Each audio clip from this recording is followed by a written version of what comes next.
and helpful for us in our work to support childcare providers and families. And with that, would welcome questions from the committee. Uh, Before we do that, maybe, Ms. Regal Garrett, is there anything you'd like to add?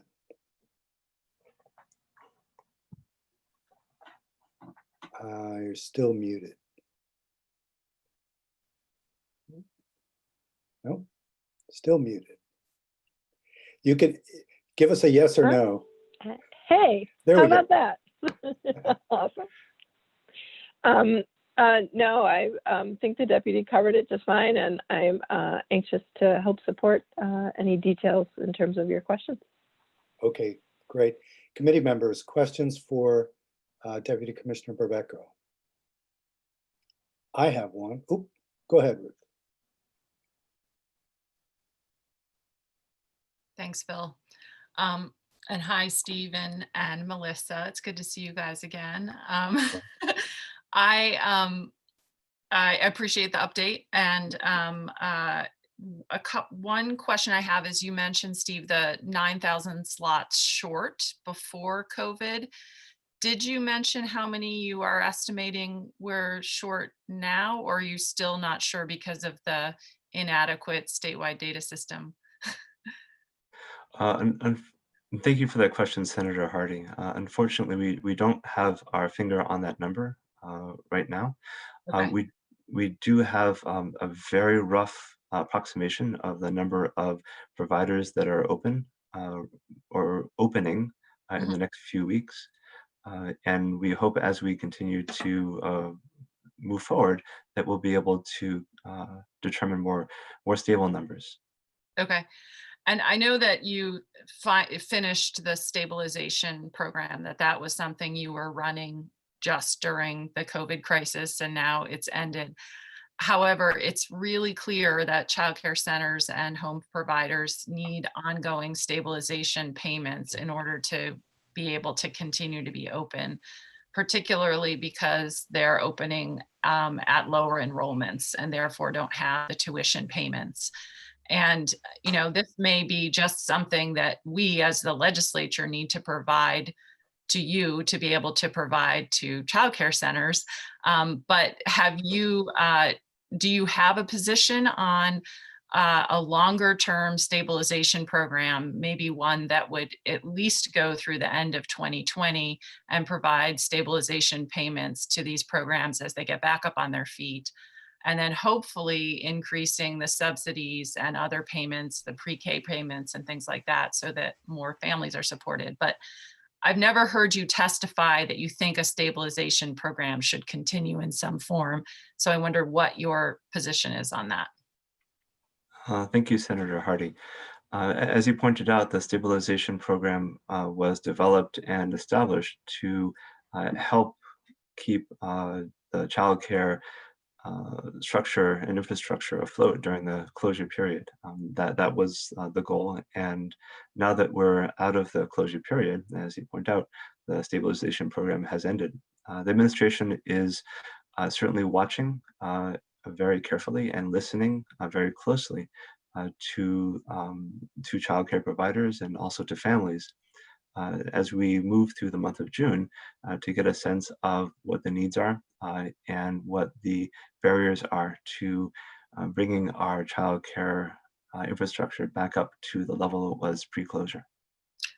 Okay, well, I think that, there's two major programs in Chittenden County have already announced that they're closing. So it seems to me that there's already growing evidence that stabilization payments are necessary in order to make sure that our child care centers are able to survive this crisis. So it would be really helpful if your division could at least put together some kind of numbers about what you think it might take, because I think that that's the direction we're going to need to move into, is ongoing stabilization payments if we want to see our child care system in the state of Vermont survive. And it would be great to have your support and your assistance in determining the level that is necessary. Yes, Senator Hardy, we're happy to provide whatever information we have available to the committee. How would be the best way to do that? If- Well, I guess I would defer to my other committee mates. Well, I just want to second what Senator Hardy said. I think that's the thrust of our committee's feeling, is that ideally we would have stabilization payments continue up until the point where we raise the amount that we're subsidizing the system generally, so that, and we'll hear from Allie Richards in a second, but there's the sense overall pre-COVID that we underfund in a severe way our childcare system. Now that we've learned that the hard way, let's not make the same mistake twice.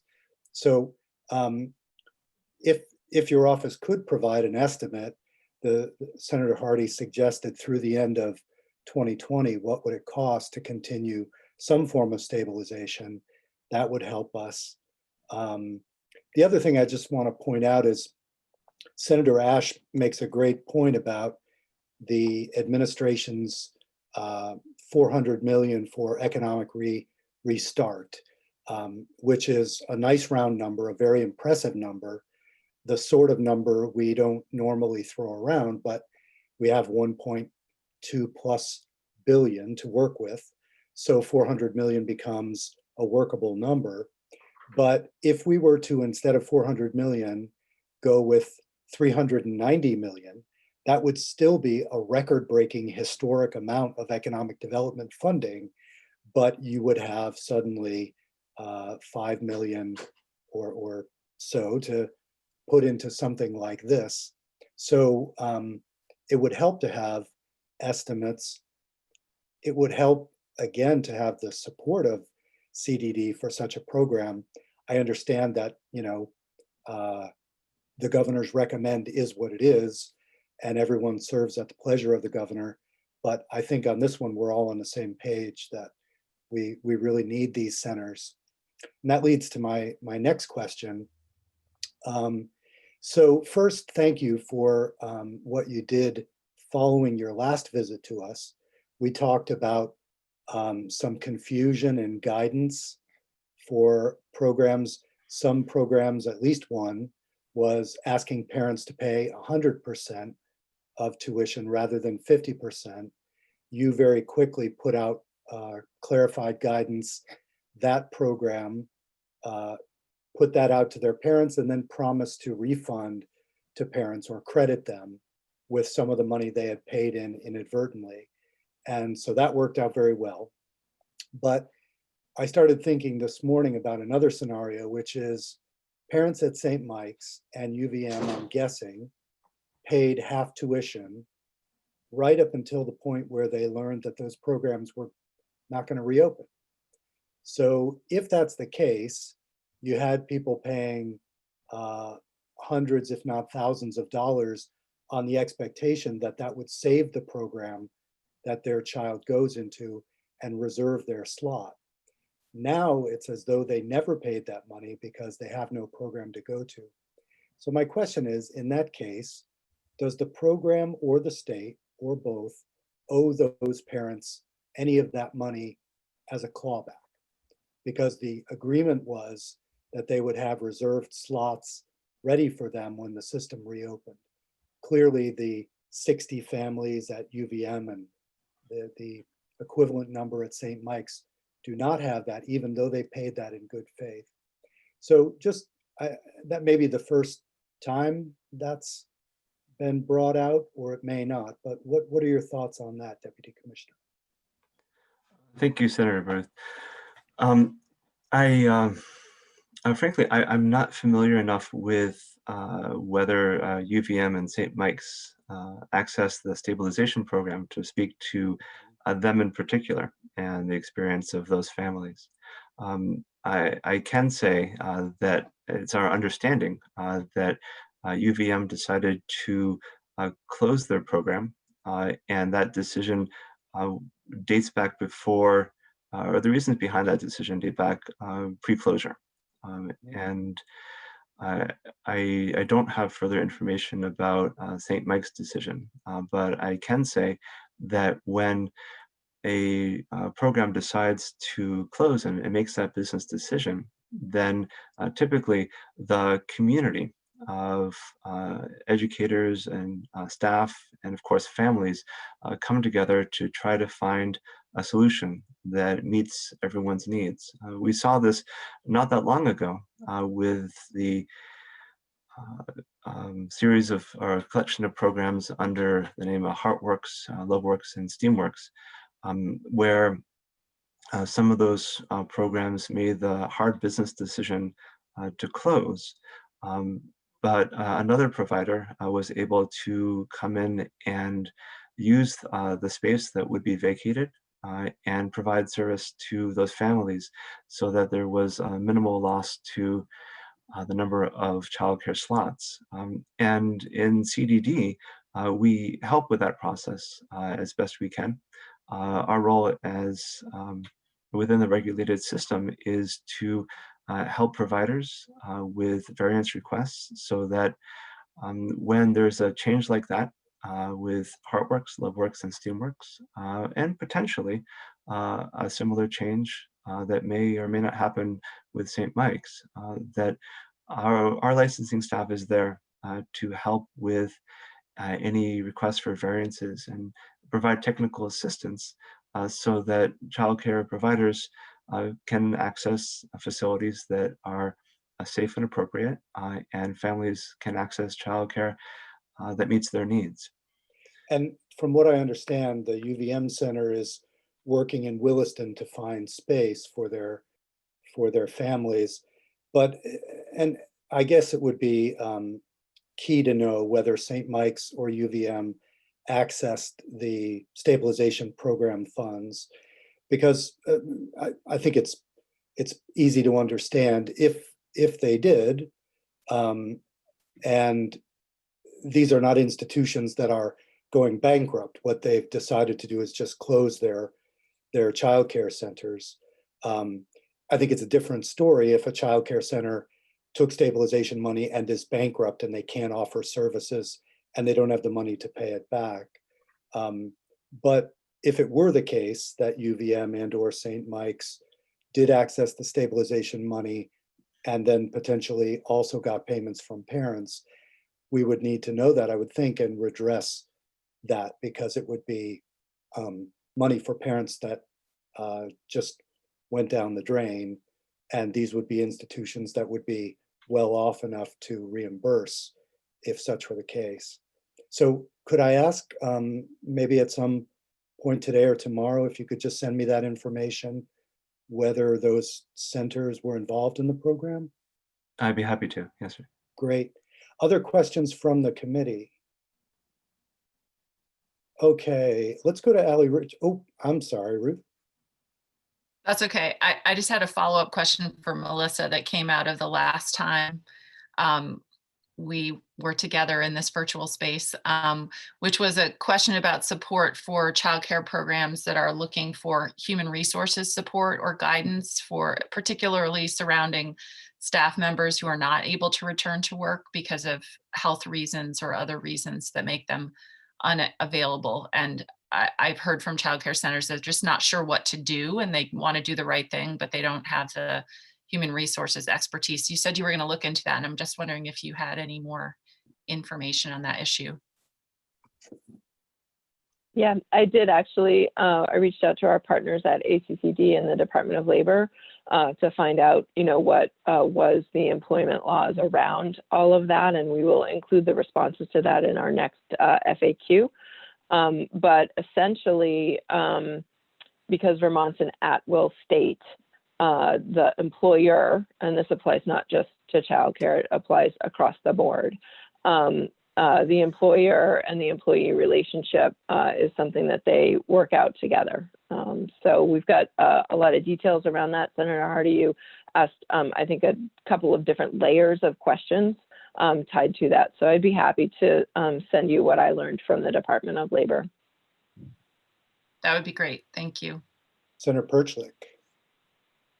That reminded me, I do have a question. One of the things I'm still hearing from providers is that problems that they had before COVID are just coming back and presenting themselves in starker light. And one of those is the licensure requirements, and I hear anecdotally of a lot of centers closing before COVID because they just couldn't keep up with the licensing requirements and find the employees that had the right credentialing. And I wondered if the state administration, has thought about waiving some of those requirements as we're losing more slots, and so that we can keep those slots open. Does that make sense, that question?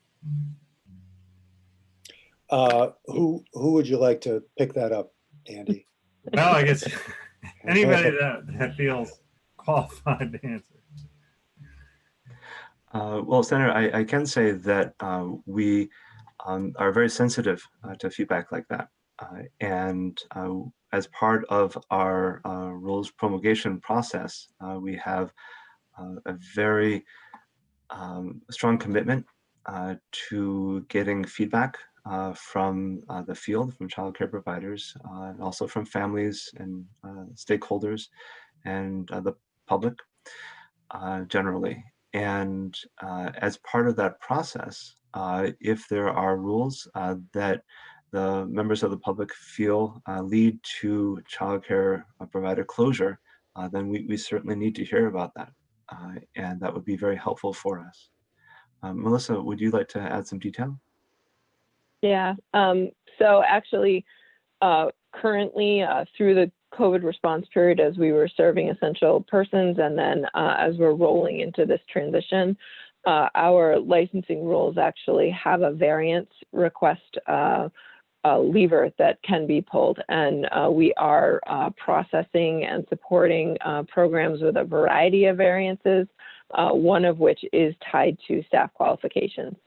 So even without a rule change, we are absolutely trying to be responsive to the context that we are in now, and be able to ensure that we've got the folks that we need on site to take care of kids. So those centers should be aware of how they apply for those variances. Yeah, we issued last week frequently asked questions about licensing and a tip sheet about what to expect when a licensor came on site now that we are in this reopening phase. And part of the frequently asked questions that we issued did address that the variance option is available to them.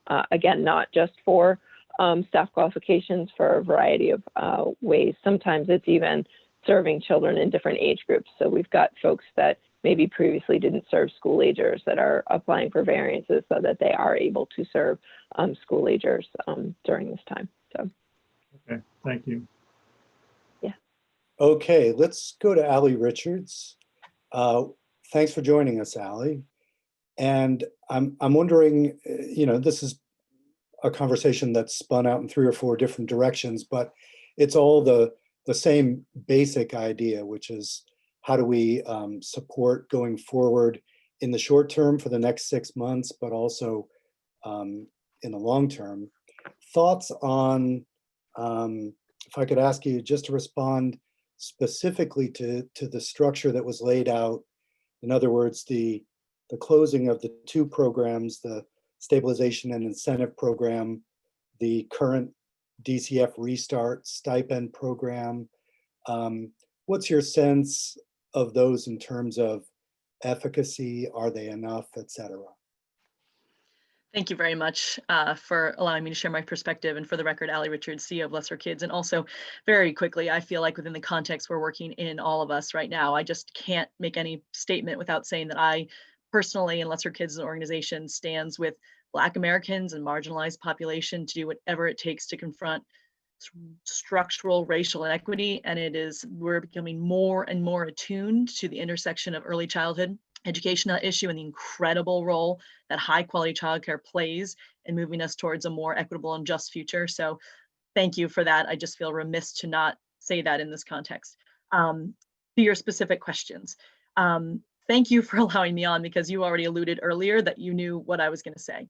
The stabilization grants played a crucial role in sustaining the majority of Vermont child care programs during this challenging time. We're luckier than most other states because of that.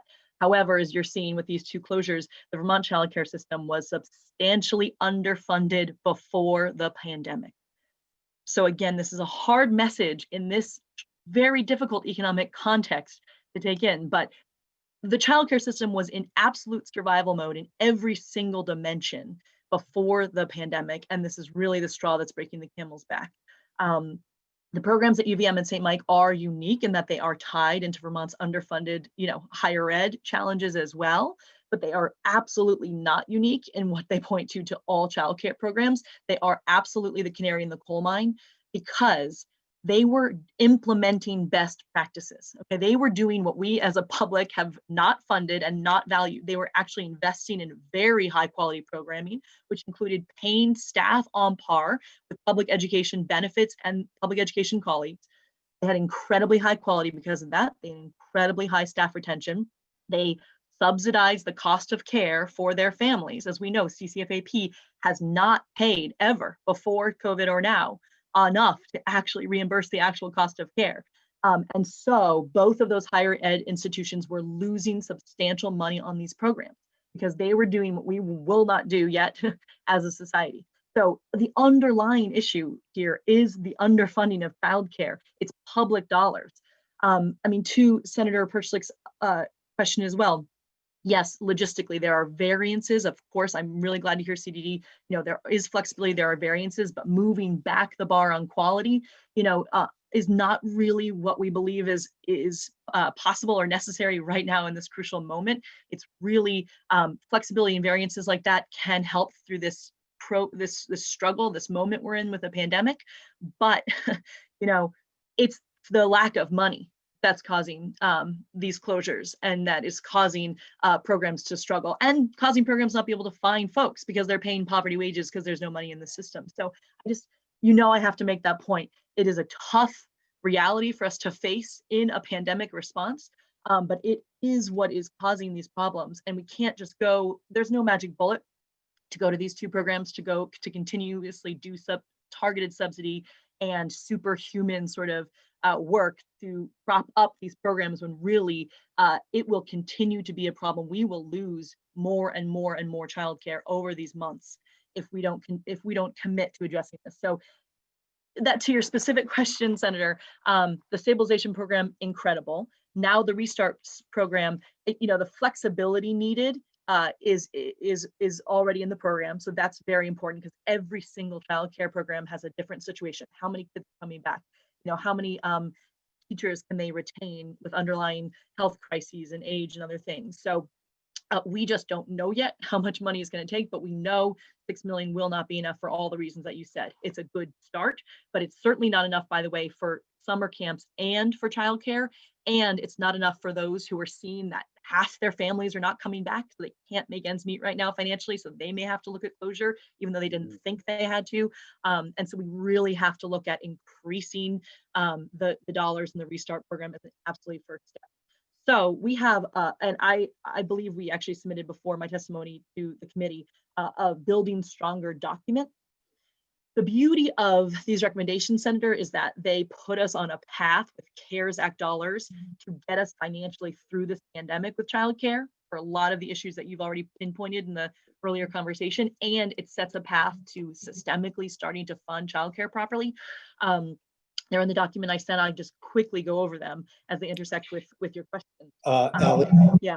you sent that to us today? Yes, I believe my colleague sent it to Jeannie about an hour ago. Yes, it's posted on our website. Okay. Sorry, not very long ago. Okay. I can just in 2 minutes, Senator, I can just tell you what they are. I mean, Yeah. Basically, we've actually pushed this policy document out in the last couple of days and have over 750 signatures and dozens of businesses and counting signing on. And it's basically stating that we, to support children and families, all of these are absolutely appropriate with CARES Act dollars. You really do need to increase CCFAP reimbursement rates. They were under before. Now it's more expensive and difficult to do this work. One lever is absolutely increasing these rates, and again sets us on a path into the future when we're able to dig deep and publicly finance more of this system. Our estimate is about $450,000 per month. I'm sure CDD would have a much better estimate for you, but to adequately fund the subsidy rates. And then continuing CCFAP rates based on enrollment rather than attendance as a further financial stabilization into the field. UCODE is a great sort of piece of the puzzle for families, but we believe it's far cleaner and more stabilizing to just continue subsidies based on attendance, not enrollment. Enrollment, not attendance. And finally, expanding CCFAP's work search qualifications as we slowly restart our economy beyond 12 weeks, so folks can stay on the subsidy while they're looking for work if they have lost their jobs or had other impacts like that. The second piece, adequately funding childcare programs to actually adhere to these guidelines, the health and safety guidelines that are crucial right now. This is where the Restart grants come in. Again, 6 million, huge start, not enough for childcare or for summer camps. The amounts that Melissa said, as you end up stretching them over all these programs, are not going to backfill the losses that these programs are seeing right now as they reopen. And then just continuing to understand the fight to get PPE and source that material, mostly sourcing, frankly, even beyond the payment is the real problem. And then the last two categories are supporting early educators. All of the reasons of these closures that you're seeing, what you have brought up in your questions, these poverty wages are not allowing folks to hire, replace staff that they're losing right now. So we, again, have calculated it's about $14 million if you want to increase early educator wages now for sort of hazard pay in this environment, funding professional development and preparation to continue the pipeline, scholarships, loan forgiveness to get folks into this field, recruit and retain these early educators at this crucial time and then into the future. And those are all appropriate expenditures under CARES Act. And then the final thing is the infrastructure. You've heard it a couple times today, how our hands are tied in so many ways, big and small, because we do not have a modern IT system underlying this entire childcare industry. And a one-time investment of $6.7 million gets us that. We put it on a path last year with state appropriation through many of your colleagues' committees, and we haven't finished funding that and implementing that system. So that's, you have that in writing. Those are our recommendations. Again, this is real money, and this is a real structural systemic issue. I know it's hard to face that with such a tough lagging state revenues and such a difficult pandemic response. But like you said, Senator Baruth, we all just got a front row seat to a broken system, and the pain is sort of bringing all of us. And it was broken before, and now we need it not just to open our economy to support these kids and families. It's one of the few things that's at an intersection of supporting vulnerable Vermonters and equity and revving the economy. Mm-hmm. I mentioned earlier, thank you, Ali. I mentioned earlier the 400 million the administration has chunked out for economic development. This is, an overlap. If there's a Venn diagram of education and economic development, childcare centers, whether they're home-based or not, are in that sweet spot. So if we're going to find money in the COVID funding for anything, it should be this area, because it's two of our categories at once. Questions for Ali. Thank you for that that document and the write-up. I think that's very clear. Senator Hardy. Thanks, Ali. I'm looking at your document and it says the overall need of approximately $33 million, but I don't see a breakdown of the things that you listed in this document. I've seen your previous breakdowns. I don't know if it's the same or if you've altered those breakdowns, but if you have just a little, I like tables, a little table, that would be helpful just to see how you're breaking it out in the various categories you mentioned. We can follow up with that, Senator. Thank you. And I think roughly I mentioned the sort of package of wage supplements and professional development and loan forgiveness scholarships is about 14 million in our estimates. CCFAP is about $450,000 a month. The IT system is 6.7 million. And there are other pieces, but those are the broad pieces. But yes, we can get that to you. While I'm unmuted, another point that I was going to make earlier that Senator Pursley caught for me in his question is we actually have been hearing on a very logistical side that some variances and on background checks and deduping various needs for multiple fingerprinting is something that could possibly be a way to streamline some staffing issues that we've continuously heard from the field. Okay, other questions for Ali Richards or for our other two witnesses? Okay, thank you all so much. Obviously not the end of the discussion, but it's good to know what directions formally your department is headed in terms of funding. If I look at what you've already got underway and what Ally's asking for, one possibility, it seems to me, is just taking the program, the startup program, and having another round later on in the fall. That would allow you to use the exact same structure, the same calculus. You would just send out a second check. That wouldn't cover all that Ally's talking about, but it might be a simplified bureaucratic means of getting more out to providers. Thank you. And again, Senator Hardy had a request and I had a request for information. So when you can get us that would be great. And as always, feel free to stay around, but we will be doing very boring things in the next 45 minutes. So also feel free to drop off the call. Thanks so much. Thank you so much for your time on this. Yep. Thank you. Yep. So committee, just quick pickup on something else. Andy, I saw your email to Senator Ash and Senator Kitchell. I'm glad you're moving forward on that. You remember Andy had said he would take a look into the HVAC system and see if there was a way to develop language to make sure that we have grants for districts in terms of their circulatory machinery. So Andy, just let me know when you've got something to show to us. I did send you an email after I sent that email to them. I That haven't was seen just to it. like hopefully get it on their radar so they don't go off spending all $1.2 billion. Well, there are, as you probably know from other contexts and committees, the Appropriations Committee is basically putting big fences around large amounts of money. So the idea is that when we've done the BAA and the skinny budget or the 3-month budget, there will still be chunks on the order of hundreds of millions left to spend for the large budget, which I think is wise on their part.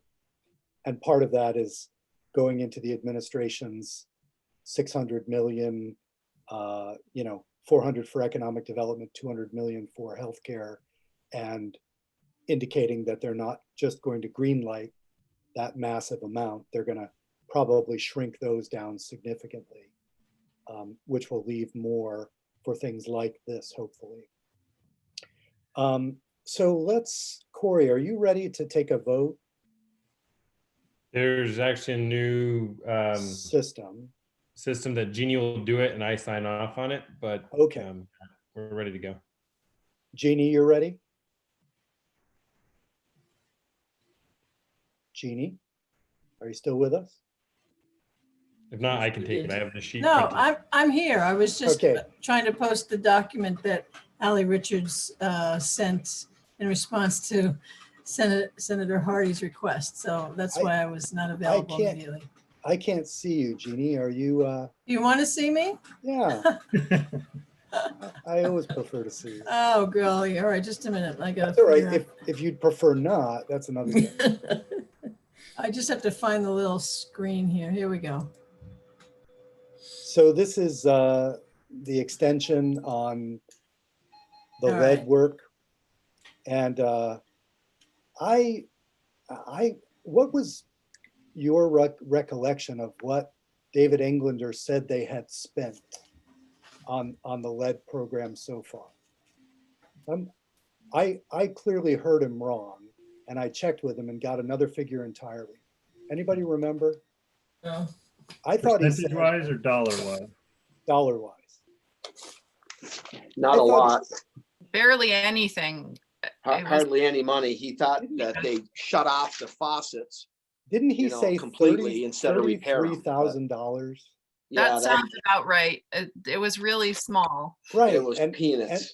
And so I I emailed him that night and I said, Yeah. I can't believe that that's all we've spent. And then he wrote back and said, no, we've spent $767,000. Oh my I was gosh. Yeah, like- no, 30,000 is what I wrote down. Yeah. Right, I did Yeah. too. So I didn't go back and listen to the tape, but in any event, they've spent, a little more than $750,000, which Ruth and Debbie will find that as amusing as I do, because we fought with the House for weeks where they kept criticizing our lack of testimony and talking about how accurate their numbers were. And it looks like we will come in way below what we put in our original bill, which was Imagine that. 2.5, I think. Yeah, Okay, so I wrote down 133,000, 133. So Oh, did you? Yeah. Oh. yeah, that's what I wrote down, but who knows? I could have Okay. misheard it, Yeah. but well, yeah, certainly not 2.5 million. Yeah. so Jeannie, would you take a roll call for us? Or do you Well- want Corey to do that? I think the clerk should take the roll call and I'll Okay. record the vote and then he'll verify it. All right. Do we have a motion? So this is entertaining a motion to concur with the House on the lead extension bill, which is So moved. 957. Yep. And I have a motion from Senator Perchlik. So Second. And a second. Discussion. Okay, clerk will call the roll then. Senator Hardy, Aye. Senator Ingram, Yes. Senator McNeil, Yay. Senator Parent, yes. Senator Perchlik, Yes. Senator Baruth, Yes. I was hoping we could find 6 different ways to say. D. you could do, there's that old, Yeah. what comes to mind is that auction show that was on A&E like 10 years ago where the guy'd be like, yep. Debbie, you could go with Bangla. That's right. What would it They be? don't- Well, they don't actually do that. They repeat. They don't really have a yes so much as they repeat whatever you were asked. Ah, Yeah. interesting. No. Okay, so that won't require much explanation on the floor, but it strikes me that neither Corey nor Jim have reported anything at this point. So would one of you Point. like to, I mean, all you have to do is point to the findings, basically. Corey would love to, because I might not be present, Okay. Corey, but Corey I do is. have a note on what I wrote down for remediation was $30,100. That's what Yeah. I See, wrote. there we go. I wrote 33,000. So we're all close. We're all like, yeah. Whether you take Ruth's 133 or 33, For it was 30 years. 767. So I think he went back and looked and refreshed his memory. Yeah. Okay, so Jeannie, do you send that to Secretary Bloomer? No, I send it to Senator Parent, who then verifies the accuracy of the votes as I recorded them. He sends me an email confirming the accuracy, and then I send it to Peggy and she sends it on. We could make it any more complicated, we would. Wow. We did not do that when we took a vote in ag this morning. Oh, well, No. I don't know. That's the direct instructions I got, It's so. voting Senator fraud. Starr has a different way. Yeah, Bobby was the one that was so concerned about voting fraud. Yeah. Okay, so everybody, if you could, for our last order of business, just click on the website we've got under Jim's name, the miscellaneous bill. And my thinking about this is that it's sitting in appropriations now and is liable never to make it out because of the $400,000 we put in for, it seems like 1 billion years ago, but proficiency-based learning, we put that in as a way of funding them to do more professional development, et cetera. So I started wondering, one possibility would be that we could tell Senator Kitchell that we want to just eliminate that appropriation and then move whatever in the bill we are still behind and think is worthy of this moment. Just ask them to move it out with an amendment that strips out the money and whatever sections we no longer want to move. Assuming that we don't want to move them all. But as I look through it again, there are, it seems to me, a couple that maybe we might want to get rid of, but there are 3 or 4 that it seems to me would be worthwhile to move. So if you look at the first section, the AVIC stuff, I mean, that couldn't be more apropos at the moment. I'm thinking, there was a part of me that thought, well, maybe we should go at it again in light of where we are now financially. But I think it might be better just to send the House what we have. They will inevitably take a whole bunch of testimony and make changes to what we've done. So just getting it on their radar screen, giving them some language on higher ed, the question and the danger of institutions going out of business and what would happen if so, just giving them something to chew on over there might be worthwhile in and of itself. Thoughts on that section?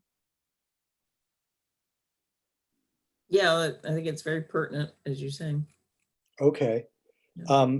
All right, so not hearing any objections. Let's think about leaving that in. And then, I'm trying to keep in mind what Senator Ash said about, at a certain point, he wanted to make sure that what we were working on were things that would not seem out of place in what is still continuing to be an emergency. Obviously, we're now moving things that are not COVID related, but for instance, we'll get to it later, but the language around gender equity on higher education boards, is that something we still want to do in light of what's going on at the Board of Trustees level? Does it seem out of scale with the challenges as we now understand them with the Board of Trustees at VSC, for instance, and UVM? So let's hold that question. I just use that as an example. We have the repeal of the oath on page 5. And I don't see any reason why we couldn't leave that in. It's just striking a piece of old language. We have Bobby Starr's small school support language, which seems to me maybe more useful in light of what we want to do for supporting childcare and pre-K programs, because this would allow them to keep their small school grant and not worry about that if they want to have a pre-K program. Any objections on that? Okay, what about the wellness program? Well, you had asked me to bring that up to Health and Welfare. Yeah, how'd that go? Well, Senator Lyons has not allowed me to talk about what we yet. So I think tomorrow she has me on the agenda. Yeah. So okay, I'll bring it up. All right. So if she likes it, a possibility is we could pop it out. Same with the I think it's the next section. Mm-hmm. Yeah, that's right. 5 and 6. Mm-hmm. Yeah. Is that right?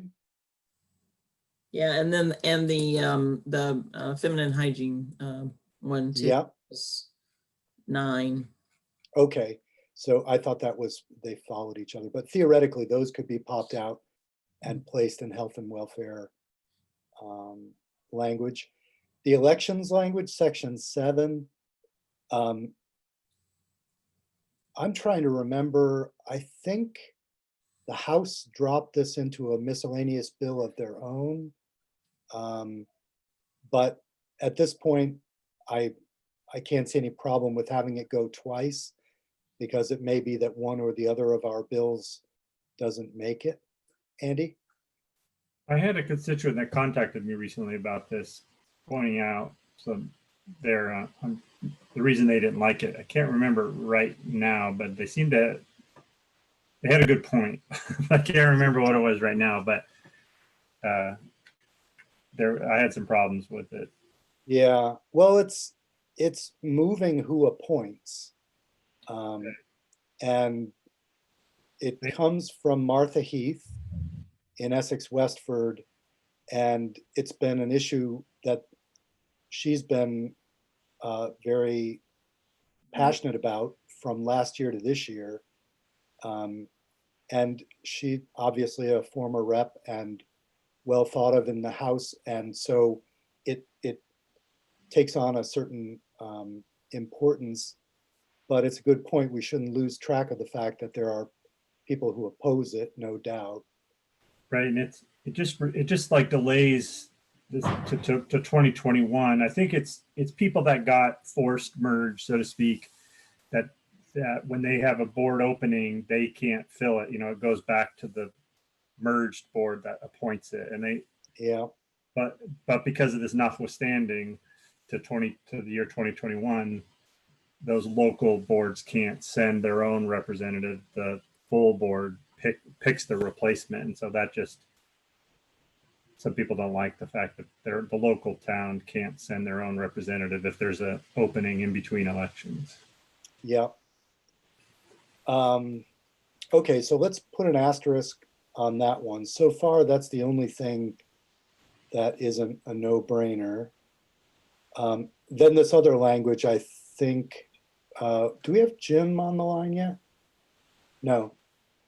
Jim had to step out for another call.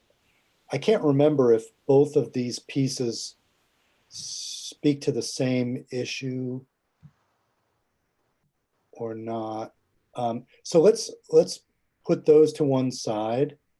And menstrual hygiene products, Debbie's you'll talk about that along with the others tomorrow in health and welfare? Okay, then.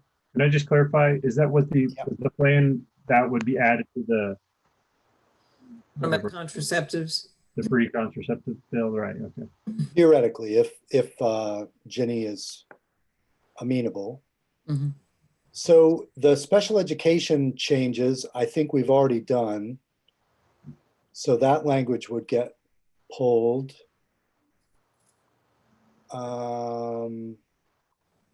And then, let's see. And we pull the proficiency-based education. Yeah, we'll pull that. Appropriation, okay. Yeah. What do you think about the gender balance UVM VSC language? I mean, it's amazing to me how the events of the last 3 months have, just wrought massive changes. So I look at this completely differently now. I mean, it's still something that I think should go, but I foresee if we were to put it out alone right now, that people at VSC would think it incredibly tone deaf, that we would be talking about boards of trustees, but be exclusively concerned with gender balance, not with the survival of their system, loss of faith in their trustees, resolutions from their faculty, votes of no confidence in their trustees. Debbie? Yeah, well, I mean, I think it's always the right time to do something that relates to the rights of people and adequate representation of the diversity of people. And actually, I think you can make an argument that if there were more diverse voices on these boards, that you would have better deliberative processes and a better mechanism of making sure that everything is considered, in deliberations Mhm. rather than less, and that it might have actually helped to have had better balance before. Yeah, It's fair, into it now. fair point. I'd say if we're going to put it out, maybe it would be good to somehow rewrite the language or put in a finding where we allude to something like that. Mhm. Other thoughts, Andy? Well, I kind of agree with Debbie. I think it's fine to keep doing it, but you could give them a little more time. Do we have a deadline here? I was trying to find. I think they just have to start reporting, Oh, okay. and then it's asking for, It's just a goal. um, Oh, by 2025. yeah. Yeah, so it's aspirational, but there's been a lost year, let's face it. So we could change the date for the, when we're expecting. Okay, other thoughts on that one, Ruth? Yeah, I mean, I agree with Debbie, of course, that I think it's always the right time for gender equity. But I do understand your point, Phil. I think that, there are some people who may see it as irrelevant, but I think we can make the argument that they're wrong. But I do want to point out, though, that the VSC board, I believe, is already gender equity, already has equal genders. And it was the UVM board that we were more concerned about because they were really radically off in their balance. And I think given the testimony we've heard about how UVM is going about things, one could make the argument that they would be more likely to value equity in the budget decisions they're making, and maybe wouldn't have made the decision to close their childcare center and wouldn't have made the decision to cut the salaries of part-time or low paid faculty members, probably many of whom or most of whom are women, if they had a board of trustees that was more gender balanced, so that that the decisions they're making coming out of this crisis could be more equitable if they had a more balanced board. So I think that's a fair argument still to make. Yep, agreed. Anybody feel differently? Okay, so let's consider that we'll move forward with that. I think whoever reports that on the floor can indicate what Debbie and Ruth just said, but also that this is not the be all and end all of what we're contemplating for the institutions. So among other things, we've talked about whether in the next budget bill, there should be some language around the money that goes to UVM and the VSC, transparency of financials, among other things that we had promised we might look at language concerning. So that stays in. So when Jim couldn't really be with us right now, but and does everybody agree that we should get rid of the proficiency-based appropriation? Okay. Well, yeah, that's what's holding it up. The rest Yeah, and yeah. let's face it, we threw that out there when there was a snowball's chance in hell we might get it. Now there's not. So Now the snowball has melted. Is there any value in keeping all but the appropriations, just like keeping the issue out there, even though AOE would just oppose having the language in there without the money? Or are you talking about getting rid of the whole section or just getting rid of the money? Well, the whole section just is an appropriation. Right. So, we took testimony on proficiency-based learning. It seemed an issue worth addressing at the time. I think it still is, but the relative importance of it, given the other things we have on the radar screen now, is just so I don't think there would be any crying anywhere if we were to get rid of the whole section. Okay. Okay, so what I will do then is I'll talk with Jim and ask him to prepare an amendment for us or for appropriations, whichever seems the easiest. And next time we meet on Thursday, we'll have him speak to those election pieces. And maybe I'll talk to Jane Kitchell and see if she's amenable to just voting out what they have if the appropriation is gone. There's nothing in there other than maybe the menstrual products, which do have a fiscal note attached. But if that isn't in this bill, then hopefully the rest should just sail out of appropriations. That would get everything that we have had prepared pre-COVID moved over to the other side. Any other business? Yeah, Debbie. Yeah, just while you're talking to Senator Kitchell, you still intend to speak with her about the UVM Yes. situation with electors. Yeah, okay. Absolutely. You know, the complaint that they had around not being able to get financial projections and data, that seems to me something that could be addressed in the language.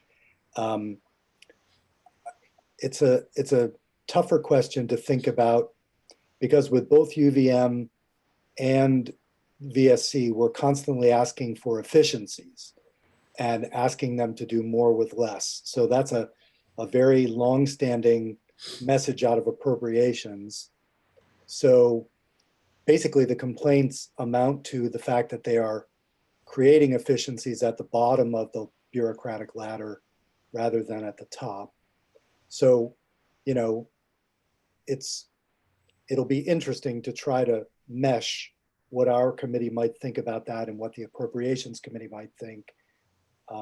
Because if you spend time in appropriations, you know, it tends to be a more, I would say a somewhat more conservative, fiscally conservative committee than this one or other committees of jurisdiction, maybe by necessity. So I will have that conversation. I'll update everybody once I do. So we will meet on Thursday. We might have a short meeting on Thursday, but I will see all of you then.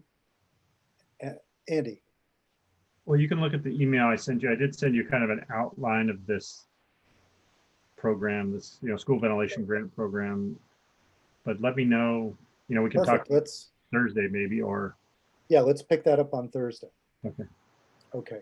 And Jeannie, if you want to stay on the line, we can do a little talk about Thursday. Okay, and just so you know, Jim has just entered the meeting. Hey, Jim, we've just finished, but if you can join us Thursday, and if you can stay on the line now, I'll tell you what we sort of tentatively talked about. Can you hang on for a few minutes, Jim? Oh, sorry.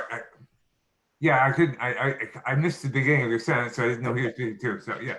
Okay, so if Jeannie and Jim can hang out, I'll see everybody tomorrow in the Senate call. All right. Yeah, bye. See you soon.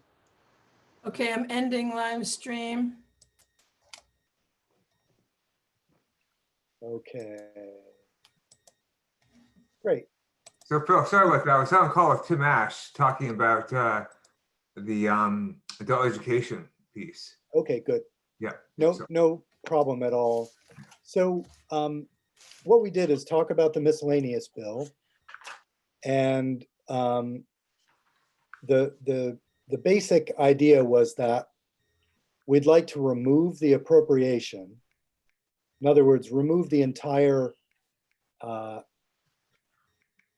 proficiency-based learning section. Yep. And then talk with Jane Kitchell. So what I would ask you to do really is potentially prepare an amendment for appropriations. Yep. That would allow them to remove our appropriation, and the only sections that we considered getting rid of were the elections sections.